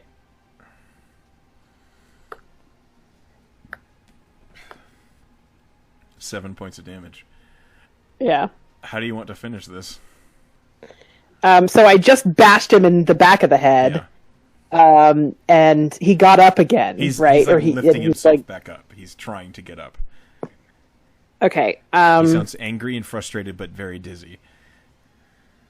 So basically, I'm going to use the staff to sweep his legs back out from under him and knock him back down. And just crack the staff across his back. Okay. So you... And he's like... Just falls back on the ground, and then... The staff thuds with an almost sickening... on his back. And you hear just the... as all the wind is pushed out of him. And he is unconscious. I check his pulse. He's alive. He's unconscious.